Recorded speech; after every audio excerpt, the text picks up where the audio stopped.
ভাইরে ভাই, যা নিবেন 20 টাকা 20 টাকা 20 টাকা। আমি চলে এসেছি মেহেরপুর বাণিজ্য মেলা মাঠের ভিতরে যে দোকানটি রয়েছে 20 টাকার মেলা, ঠিক সেখানে চলে এসে এই যে দেখুন চেহারাটা মনে রাখুন, এই যে চেহারাটা মনে রাখুন, এই দোকানে চলে আসবেন।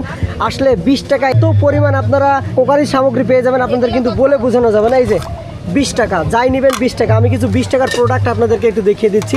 এই যে যাই নেবেন কিন্তু 20 টাকা। এই যে এই চামচগুলো 20 টাকা, এই সেকনিটাও পেয়ে যাবেন 20 টাকা। এই যে বড় বড় যে চামচগুলো, ভাত কাটা চামচগুলো, সেগুলোও কিন্তু 20 টাকা পেয়ে যাবেন। এই যে বড় বড় যে স্টিলের বাটিগুলো রয়েছে সেগুলোও 20 টাকা পেয়ে যাবেন। এই যে মিক্সার রয়েছে, আপনারা যারা ডিম ফাটাতে চান, এই যে এই মিক্সারগুলোও কিন্তু আপনারা পেয়ে যাবেন 20 টাকা করে। আর এই যে দেখতে পাচ্ছেন পিঠার যে ছাঁচগুলোও কিন্তু 20 টাকা পেয়ে যাবেন। এখন এখানে প্রচুর পরিমাণে চামচ রয়েছে, সবগুলো কিন্তু 20 টাকা করে। এগুলো সব 20 টাকা 20 টাকা। এই যে এত বড় স্টিলের বাটি আপনারা তাও পেয়ে যাবেন মাত্র 20 টাকা করে। এই যে অ্যাশ ট্রেগুলো কিন্তু পেয়ে যাবেন 20 টাকা করে। এই যে চামচগুলো রয়েছে কাঠের, এগুলোও কিন্তু আপনারা 20 টাকা করে পেয়ে যাবেন। এখানে ঘুটনি রয়েছে, তাও কিন্তু 20 টাকা। এই যে দেখুন প্লাস্টিকের যে অরং রয়েছে সেটাও কিন্তু 20 টাকা। এই যে দেখুন কি পরিমাণে 20 টাকার আইটেম এখানে রয়েছে। যে পিছনে বড় বড় জালিগুলো রয়েছে দেখতে পাচ্ছেন, সবগুলো কিন্তু 20 টাকা করে পেয়ে যাবেন। আসলে এই দোকানে চলে আসবেন।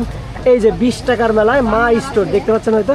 তো অবশ্যই যারা 20 টাকায় আইটেম নিতে চাচ্ছেন, কোকারিজ আইটেম নিতে চাচ্ছেন, সকলে চলে আসবেন এই দোকানটিতে। তো ভিডিওটা আর বড় করতেছি না, ভিডিওটা এই পর্যন্ত। ভিডিওটা যদি ভালো লাগে অবশ্যই লাইক কমেন্ট শেয়ার করবেন। নতুন ভিডিও দেখতে অবশ্যই আমার পেজটি ফলো দিয়ে রাখবেন। ধন্যবাদ সকলকে, আল্লাহ হাফেজ।